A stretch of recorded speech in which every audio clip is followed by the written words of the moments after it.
Section 1. You'll hear two friends planning an event. First, you have some time to look at questions 1 to 6.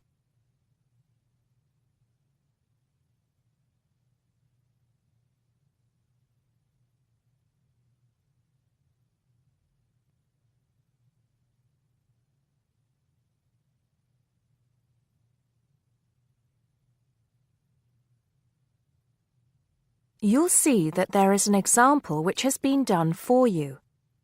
On this occasion only, the conversation relating to this will be played first. Hello, Peter. What's up? Is something the matter? No, everything's fine. It sounded urgent on the phone. Did it? Joan said the situation had sounded urgent when they spoke on the phone. So, on the phone has been written as the answer to the question. Now we shall begin. You should answer the questions as you listen because you will not hear the recording a second time. Listen carefully and answer questions 1 to 6. Hello, Joan. I'm glad you could come. Hello, Peter. What's up? Is something the matter? No, everything's fine. It sounded urgent on the phone. Did it? It's just that I've had this idea and I wanted to see how soon we could get it off the ground. Well, don't keep me in suspense. You know they're planning to close down the local clinic. It was in the newspaper yesterday, but most people have actually known for some time. Well, I thought we should do something about it. What did you have in mind? I thought we could organise a charity event and donate the money to the clinic. I know it doesn't sound like much, but it will show the local council how we feel and that we mean business. That'll take quite a lot of organising. Why don't we just hold a protest outside the town hall? A protest would take just as much organisation as an event like this. Besides, I think fewer people would turn up. A village fair or something like that would attract more people and get money for the clinic. People are more generous when they're enjoying themselves. OK then, it sounds good to me. How do we start? First, we put our heads together and come up with a list of people who'll be willing to help and people who can provide us with some of the things we need. For example, we might need a caterer to provide refreshments, a rock band for entertainment, tents and so on. Then, we do a lot of telephoning around and try to get everybody together at the same time in the same place. Sounds like a lot of work to me. Well, that's only the beginning. First things first, though. Let's decide now on who to get to the initial meeting and where and when to hold it. Fine. Well, the village hall would be the best place to have the meeting.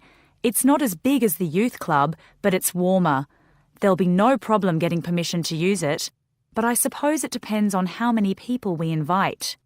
We don't want too many, otherwise the meeting will go on too long and nothing will get decided. But the village hall is a good idea. It's more official than having it in someone's living room. How many? 6 or 8 people to start with? 10 at the most? OK, now we have to decide on a suitable day and time. Suitable to everybody, I mean. A Saturday or Sunday would seem to be the best choice because people aren't at work on those days. But they may not like the idea of giving up a part of their weekend for a meeting. Unless we persuade them it's for a good cause, or that it's to their advantage, and that it'll all be a lot of fun. We'll provide refreshments, of course. What if some don't want to give up their weekend? Then we'll give them an alternative. Say, one evening in the week after everybody's finished work. We'll see which is the most acceptable to them. Then book the hall. I can do the refreshments for the meeting. I'll get Darren and Maggie to help me. I'm sure they'll be more than willing. Before you hear the rest of the conversation, you have some time to look at questions 7 to 10.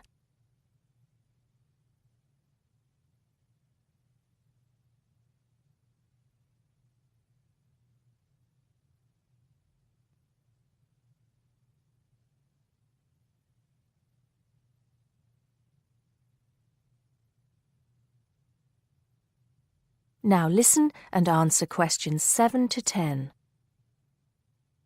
So, what's next on the agenda? A list of who we want at the meeting. Yes, of course. Obviously, we want someone from the clinic. I think Dr. Perkins would be best. He can tell us exactly what the financial situation is there. You know, how much money it takes to keep the place running, and how important it is for the community to have the clinic. The vicar too. He can rally lots of support. And Mr. Sims, our Member of Parliament. He is very busy, but I think I can persuade him to come, or get his wife to persuade him to come. I see her quite a lot socially. That's great. 2 other people I have in mind are Freddie Smith. The journalist? Yes. Well, he's the editor of the local paper now, and might be useful. He might let us advertise for free, and he'll know how to go about getting leaflets and posters printed. That's another thing. We'll need volunteers to put leaflets through people's doors and stick up posters all over the place. We can decide that at the meeting. What about the other person? What other person? You said you had 2 people in mind, Freddie Smith and... Oh, yes, Mr. Gates.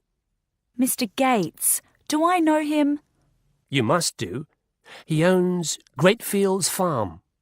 We need a large area to hold the fete. Right. So how many have we got then? 7 or 8? There's Dr. Perkins, Mr. Sims, that journalist. Freddie Smith, you mean? Yes, him. And the vicar and Mr. Gates, the farmer. That's only 5. There's you and me. That's 7. That will do for now. Let's start making phone calls. That is the end of section 1. You now have half a minute to check your answers.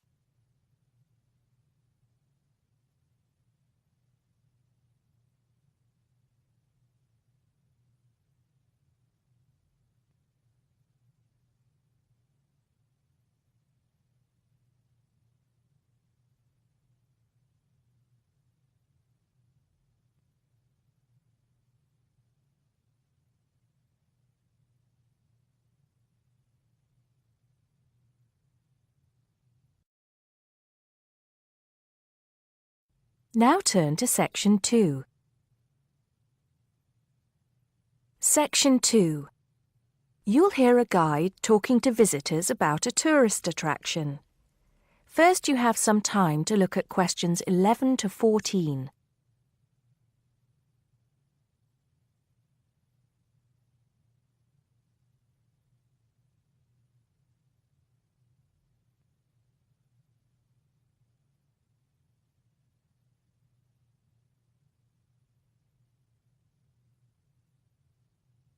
Now listen carefully and answer questions 11 to 14. Good morning, everybody. Welcome to the Roman Baths. My name's Amanda, and I'm your guide for today. Before we begin the tour, I'd like to point out that we have child carriers, free of charge, of course, for those of you with young children, and I can see that there are 1 or 2 of you here this morning. It might make things a bit easier for you than using a pushchair. If you don't want to carry your coats and bags around with you, there is a cloakroom behind reception where they'll be quite safe. Also, should anyone want to use the bathroom, there's one here in the reception hall, opposite the ticket office, and another one by the shop where we end our tour, right by the exit. Having mentioned the shop, I should tell you that it's full of interesting things for you to remember your visit by. Posters, postcards, replicas of the Gorgon's head, the Haruspex stone, and the statues that you'll be seeing on your tour. There are also games, books and videos for children and other souvenirs. Our first stop will be the terrace, where you will get your first view of the baths. Now, the statues that line the terrace here are of Roman emperors, governors of Britain, and various military leaders. These aren't from Roman times either. In fact, they were sculpted in 1894, especially for the grand opening of the baths in 1897. But what you can see from here is only a fraction of the whole Roman bath site, which stretches below ground level under the surrounding streets and squares of the town. While we're here on the terrace, getting our first look at the baths, let me fill you in on a bit of the history. This site with its hot springs has long been seen as a sacred place, and the first people to build here were the Celts, and the shrine they built was dedicated to the goddess Sulis. Of course, back in those days they had no way of explaining how hot water came to be bubbling out of the ground, so they believed it to be the work of the gods. When the Romans came, they too built a temple here and dedicated it to their goddess, Minerva. Before you hear the rest of the talk, you have some time to look at questions 15 to 20.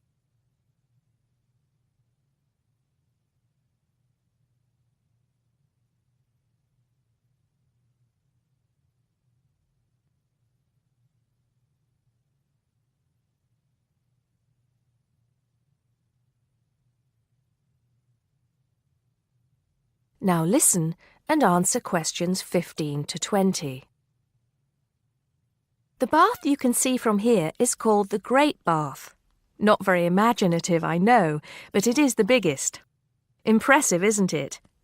At one time it was housed in a huge vaulted hall 40 metres high, which for many people of the period must have been the largest building they'd ever seen in their lives. The bath itself is 1.6 metres deep, ideal for bathing, and has steps leading down to the water on all sides.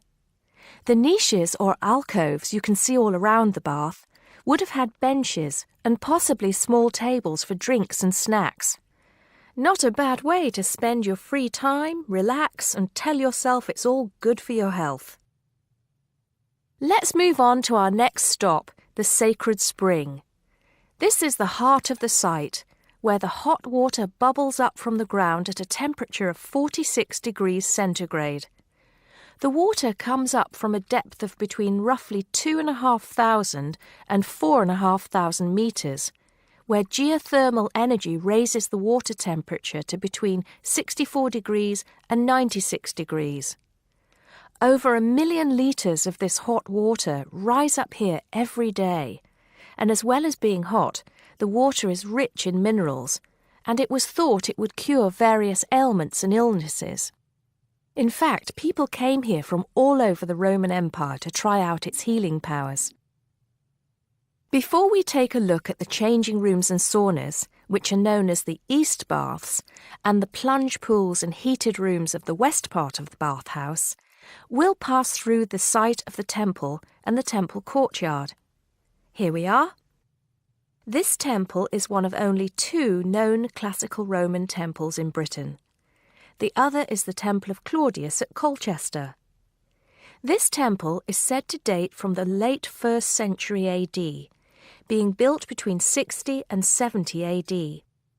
But the original temple has been knocked about and added to over the centuries, and what you can see here are just bits of the original temple.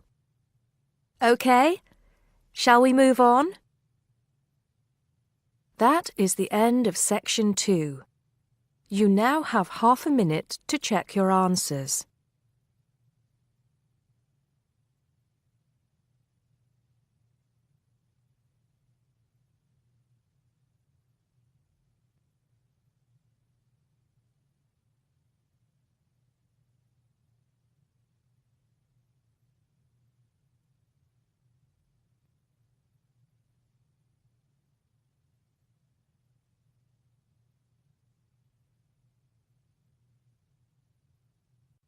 Now turn to Section 3. Section 3. You'll hear a tutor and a student discussing transport. First, you have some time to look at questions 21 to 25.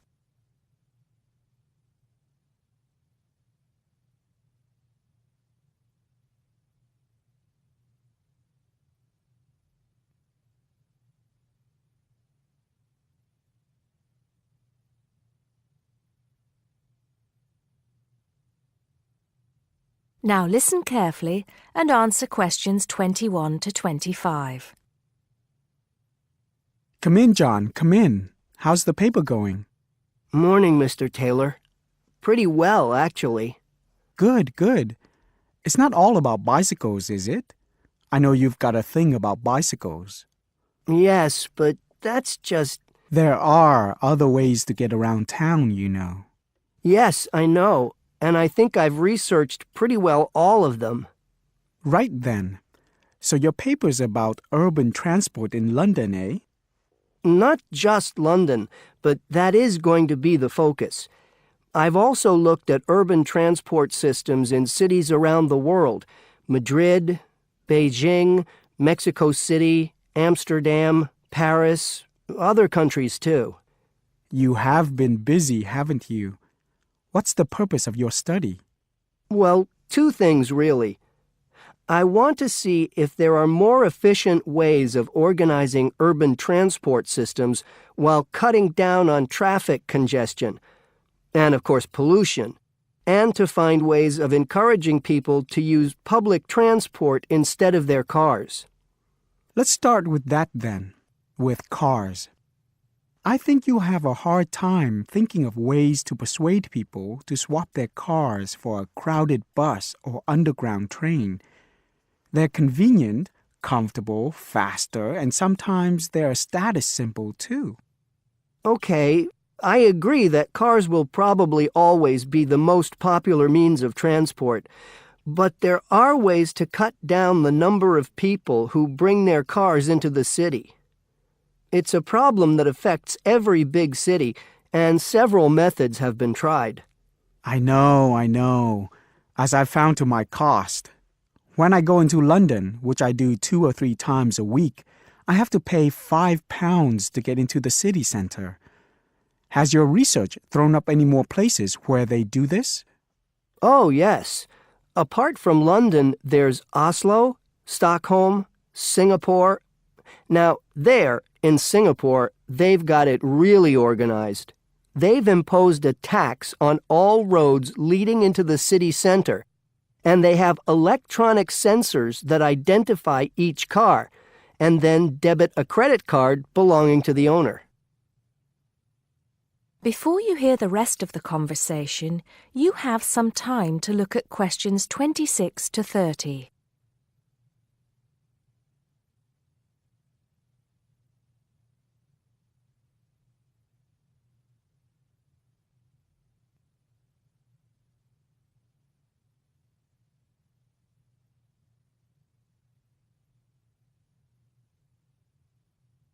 Now listen and answer questions 26 to 30. And other cities, instead of charging motorists to come into the city center, have tried other measures. Such as? Well, in Athens, cars are only allowed to go into the city center on alternate days, depending on their license plate number. In Bogota and some other Latin American cities, such as Quito and Sao Paulo, they've developed what is called a BRT system. A what? A BRT system, a bus rapid transit system. People leave their cars outside the city and take buses, which have special express lanes into and through the city. It's been so successful that they're trying it out in Mexico City, Beijing, Seoul, and Taipei. And other cities are pedestrianizing more and more areas of the city center. I see. How have these measures affected traffic congestion and pollution levels? In most cases, it has led to a reduction in the number of cars entering the city center. Certainly in Singapore, where it's now much easier to move around the city and the air is much cleaner than most other cities in that part of the world. London, too, I believe. I can give some facts and figures if you like. Please do. In the first year after the tax was introduced, the number of people using buses to get to the city center rose by 38%. Really? 38%? Incredible. Yes, and the number of cars entering central London dropped by about 18%. There's more. The number of people using bicycles and mopeds went up 17%. I knew we'd get to bicycles at some point. Well, yes. In the city, the bicycle has a lot going for it. You can avoid traffic jams, there are no parking problems, they don't pollute, they're cheap to run, and they don't cost very much. Oh, and here's another fact for you. You can fit 20 bicycles in the space needed to park one car. Well, I never. But I can't see it catching on. Besides, we seem to be getting off the point. Not at all. China, Japan, and Holland have all integrated bicycles into their urban transport systems. In Holland and Japan, they've got special parking areas for commuters who get to the station by bike, and Japan has even built multi-story parking facilities for bikes close to railway stations. Then look at America. In New York, delivery services use bicycles because they can deliver messages and small parcels far more quickly and at much lower cost than cars or vans. Even the police use bicycles. In fact, in about 80% of the towns in America where the population is around 500,000, the police regularly patrol on bicycles. And they have proved to be effective because they can reach the scene of an accident or crime faster and more quietly than officers in patrol cars, making a lot more arrests per officer. Well, you do know your bicycles, don't you? But I do need to hear more about the public transport system and what's to be done about that. And I'd like you to look a bit more into the economics of it, how much it will cost to improve the situation, and so on. Okay? Right. See you next Tuesday. Yes, next Tuesday. Bye, Mr. Taylor. That is the end of section 3. You now have half a minute to check your answers.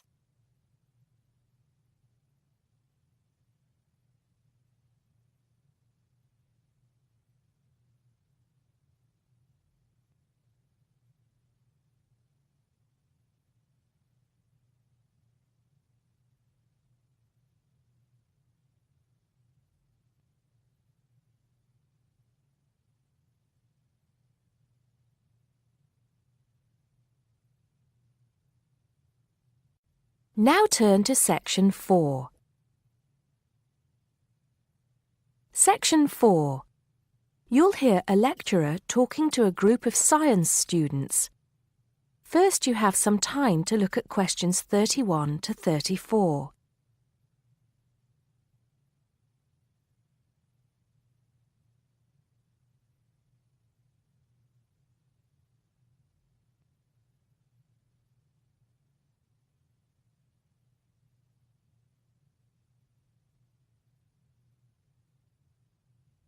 Now listen carefully and answer questions 31 to 34. Good morning, ladies and gentlemen, and welcome to the science faculty.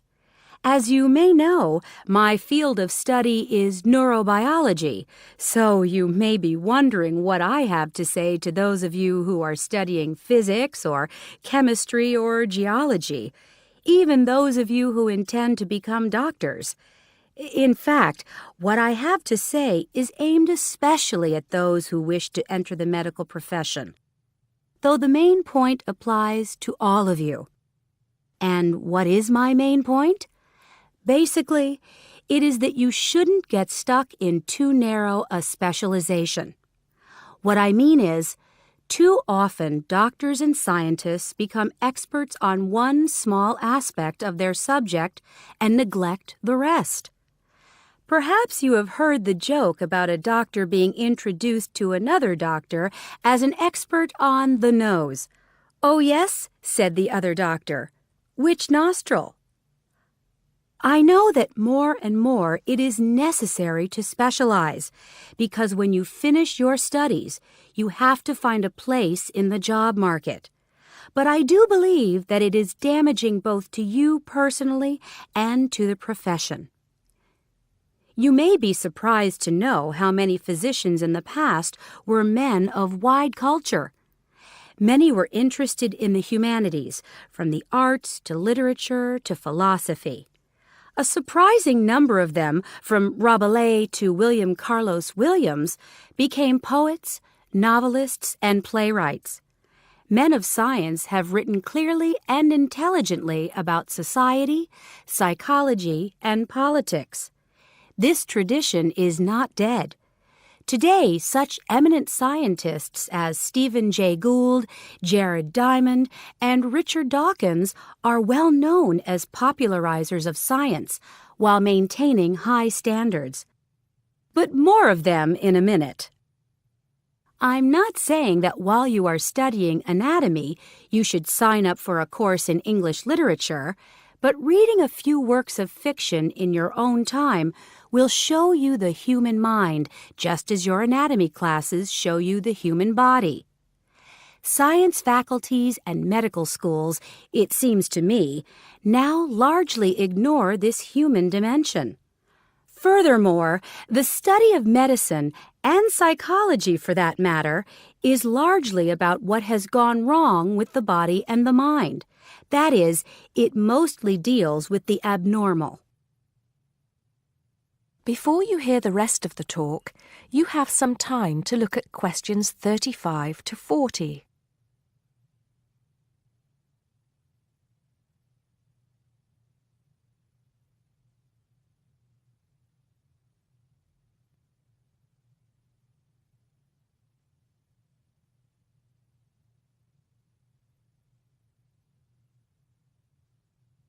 Now listen and answer questions 35 to 40. So, to try and correct this situation, if only in a small way, I have come up with some extra reading for you to do. Don't worry, I wouldn't have chosen them if I didn't think they were enjoyable as well as interesting. The first on my list I'm sure you've all heard of, even if you haven't read it. It's Bill Bryson's A Short History of Nearly Everything.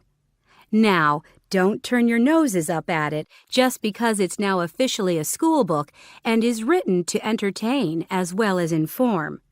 In fact, I've found it a very good bedside book. Next come a couple of the writers I mentioned earlier. Any collection of essays by Stephen Jay Gould is worth reading. He writes clearly in a language non-scientists can easily understand. In fact, a lot of his essays are responses to questions about science from the general public. He's also entertaining on the subject of baseball. Perhaps you should start with Gould's Wonderful Life. He writes brilliantly about natural history and shows how much imagination and excitement there is in scientific discovery. Then there's Jared Diamond's The Rise and Fall of the Third Chimpanzee, which shows us how close we are to the apes and forces us to look at some of the darker aspects of human nature. After reading it, you won't forget your animal ancestry. But don't let that put you off. It's very readable. You're probably saying to yourselves, just a minute, these are all science books. What about the fiction? I'll come to those in a later lecture. At the moment, I'm just trying to get you to read away from your chosen field of study.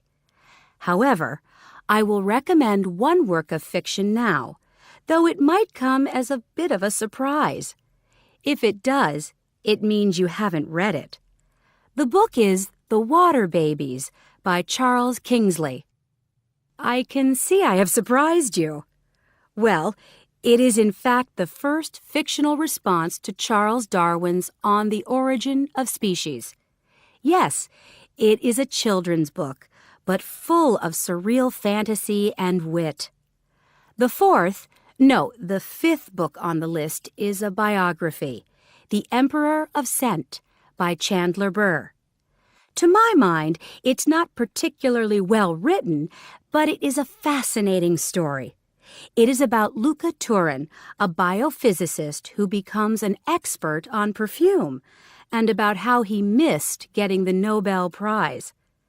If any of you are thinking of a career in scientific research, this book might make you think again. It's a very tough dog-eat-dog business, which brings us to the book that inspired Kingsley's Water Babies, that classic of the genre, Charles Darwin's On the Origin of Species. If you haven't read it already, perhaps you shouldn't be here. If you have, it won't hurt to read it again. Or if you prefer, read his The Voyage of the Beagle, which, as well as being of interest to any natural historian or anyone interested in scientific method, also makes a great travel book. Well, I think that's enough to be going on with, and I can see that it's time to finish up. So please bear in mind, throughout whatever course you are studying, not to neglect other aspects of your wider, non-academic education. Thank you. That is the end of Section 4. You now have half a minute to check your answers.